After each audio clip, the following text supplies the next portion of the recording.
Είμαι σίγουρος ότι σου αρέσουν τα ταξίδια όσο σου αρέσει το φλερτ, η προσωπική βελτίωση, η προσωπική ανάπτυξη, το ντύσιμο, το στυλ. Σήμερα θα ήθελα να μοιραστώ μια μοναδική εμπειρία μαζί σου και να σου μεταφέρω κάποιες απόψεις, κάποιες πληροφορίες αλλά και κάποιες γνώσεις οι οποίες πιθανότατα να σου φανούν πολύ χρήσιμες ή τουλάχιστον ενδιαφέρουσες. Είμαι ο Χρήστος από το Men of Style και σήμερα το βίντεο το γυρνάμε από την πολύ ωραία πόλη του Λονδίνου. Πάμε!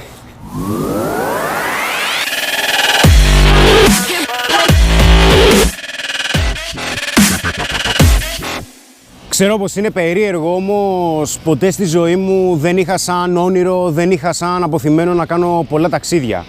Πριν κάνουμε ένα ταξίδι, είτε με δικούς μου ανθρώπους, είτε με τους φίλους μου και συνεταίρους μου, ή με τραβάτε με κι ας κλαίω. Έτσι προέκυψε και αυτό το ταξίδι στο Λονδίνο. Οι συνεταίροι μου και φυσικά οι καλύτεροι μου φίλοι μου είπαν ότι έλα, κλείνουμε τώρα, πάμε να δεις και το Λονδίνο. Φυσικά εγώ ήμουν στη φάση, όχι δεν θέλω, έχουμε δουλειές, πρέπει να μείνουμε πίσω, τι θα γίνει με την εταιρεία. Κάθε φορά βέβαια, γιατί αυτό είχε γίνει και την προηγούμενη φορά που είχαμε πάει Ρώμη και σαν αποτέλεσμα ήταν να ξαναπάω στη Ρώμη. Από ό,τι φαίνεται και αυτό θα γίνει πάλι με το Λονδίνο, δηλαδή θα ξανάρθω γιατί δεν έχουμε πολλές μέρες που είμαστε εδώ και ούτε θα αφιερώσουμε και πολύ χρόνο, γιατί δυστυχώς οι υποχρεώσεις τρέχουν.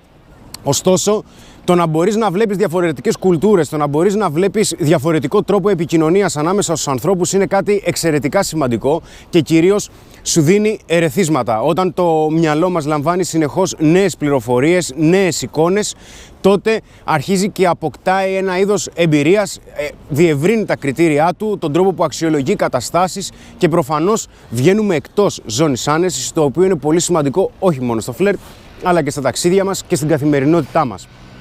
Συγκεκριμένα, το πρώτο που θα ήθελα να αναφέρω είναι ένα πολύ σημαντικό κομμάτι της επικοινωνίας, το οποίο βλέπω εδώ, στην Αγγλία. Δηλαδή, περίμενα οι Άγγλοι να είναι λίγο πιο σοβαροί, να είναι λίγο πιο σφιγμένοι, οπότε αυτό δεν το βλέπω.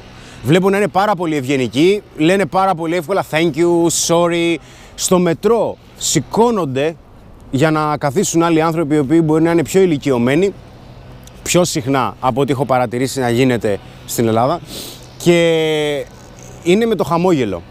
Όταν λοιπόν είμαστε θετικοί, προβάλλουμε στους άλλους ότι αισθανόμαστε καλά με τη ζωή μας. Και έχω ξαναπεί ότι ένα από τα πιο ισχυρά, αν όχι το ισχυρότερο ελκυστικό χαρακτηριστικό, είναι ο τρόπος που αισθανόμαστε με τον εαυτό μας.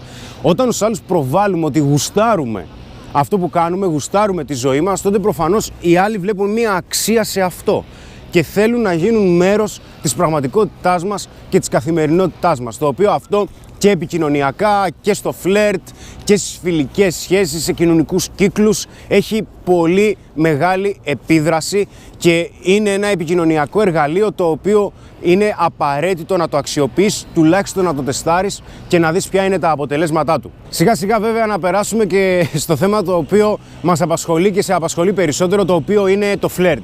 Σύμφωνα με αυτά που ξέρουμε, σύμφωνα με αυτά που βλέπουμε, αλλά και με τους ανθρώπους που έχουμε μιλήσει εδώ πέρα και τους γνωρίζουμε, μένουν εδώ χρόνια, υπάρχουν κάποιες διαφορές στο φλερτ όσον αφορά με την Ελλάδα. Παρεμπιπτόντως, πριν συνεχίσω, σήμερα που τραβάμε το βίντεο είναι η Παγκόσμια Μέρα του Άντρα. Οπότε καταλαβαίνεις ότι τίποτα δεν είναι τυχαίο. Πάμε λοιπόν στα δικά μας. Από ό,τι έχουμε δει λοιπόν και από τα συμπεράσματα που μπορούμε να βγάλουμε, είναι πολύ πιο εύκολο στην Αγγλία, στο φλερτ, να ανταλλάξει κάποιος τηλέφωνο. Είναι πολύ πιο εύκολο ακόμα και στην πρώτη μέρα της γνωριμίας να φιληθεί με τη γυναίκα που του αρέσει. Ωστόσο, δεν είναι τόσο εύκολο να συναντηθούν και να βγουν πρώτο ραντεβού. Ενώ στην Ελλάδα δηλαδή είναι πιο απλό, είναι πιο συνηθισμένο από τη στιγμή που θα ανταλλάξει τηλέφωνο με μια γυναίκα να βγείτε και ένα ραντεβού, διότι η γυναίκα στην Ελλάδα, οι Ελληνίδες, θεωρούν ότι από τη στιγμή που ανταλλάζετε τηλέφωνο το κάνετε για κάποιο λόγο, αρκεί βέβαια να τις μεταδώσεις και τις προθέσεις σου και να τις μεταδώσεις και για ποιο λόγο ανταλλάζετε τηλέφωνο. Όχι απλά ανταλλάξαμε τηλέφωνα, μπας και πάμε για ένα καφέ, να πάμε λίγο ένα πάρκ να κάνουμε βόλτα. Έτσι. Αυτό έχει να κάνει με το ότι εδώ στην Αγγλία είναι πολύ πιο εύκολο να ανταλλάξετε τηλέφωνα, να υπάρχει μια ένταση στην επιθυμία ενώ φλερτάρετε στην πρώτη μέρα της γνωριμίας, σε ένα μπαρ ας πούμε, μπορεί να είναι σε ένα πάρκο, οπουδήποτε, αλλά είναι πολύ πιο δύσκολο να βγείτε ραντεβού. Φυσικά αυτό έχει να κάνει με την επένδυση. Ίσως έχει να κάνει και με την κουλτούρα, το οποίο παίζει ρόλο, έχει να κάνει με τις μορφές κοινωνικοποίησης που υπάρχουν σε κάθε χώρα, σε κάθε κράτος. Οι μορφές της συναισθηματικής επένδυσης διαφέρουν.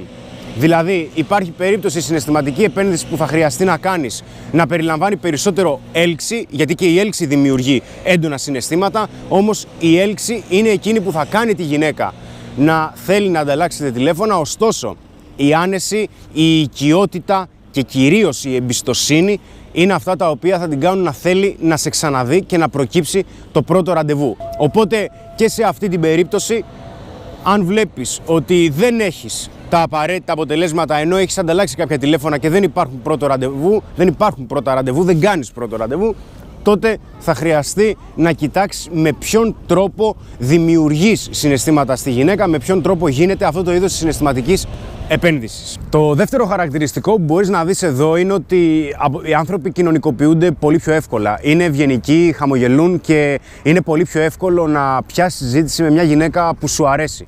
Ακόμα, δεν ξέρω αν έχεις έρθει Λονδίνο, αλλά πρώτον, πίνουν αρκετά. Εγώ δεν πίνω γενικότερα αλκοόλ και μου φαίνεται περίεργο, δεν ξέρω πώς μπορούν να καταναλώνουν τέτοιες ποσότητες.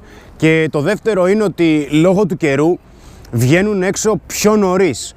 Δηλαδή θα δεις ότι από τις 5-6 το απόγευμα αρχίζουν οι pub και γεμίζουν και πίνουν μπύρες. Οπότε εκείνο το διάστημα είναι και πολύ πιο εύκολο να πας σε μια pub, να πας σε ένα μπαρ, να κάνεις γνωριμίες σου και να γνωρίσεις κόσμο. Δεν είναι κάτι το οποίο είναι δύσκολο. Όχι ότι είναι στην Ελλάδα φυσικά.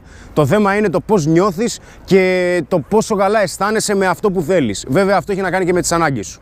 Έτσι, αν έχεις να γνωρίσεις πάρα πολύ καιρό γυναίκα, είτε είσαι στο Λονδίνο, είτε είσαι στη Ζιμπάμπουε, είτε είσαι στην Ιαπωνία, είτε είσαι στην Ελλάδα, θα χρειαστεί να φλερτάρεις, θα χρειαστεί να κάνεις το πρώτο βήμα. Αυτά είναι τα βασικά. Ωστόσο, εδώ στην Αγγλία, εδώ στο Λονδίνο συγκεκριμένα, είναι πιο εύκολο να κοινωνικοποιηθείς. Και στις περισσότερες περιπτώσεις, αν όχι πάντα, θα δεις ότι ακόμα και με έναν πάρα πολύ απλό τρόπο να ξεκινήσεις την κουβέντα, η γυναίκα θα σου δώσει την ευκαιρία να μιλήσεις μαζί της και να ξεκινήσεις την επικοινωνία. Τα επόμενα βέβαια είναι πράγματα τα οποία θα χρειαστεί να τα δουλέψεις. Γι' αυτό και βλέπουμε menofstyle.gr. Ποτέ δεν ξέρεις τι πληροφορίες μπορείς να πάρεις.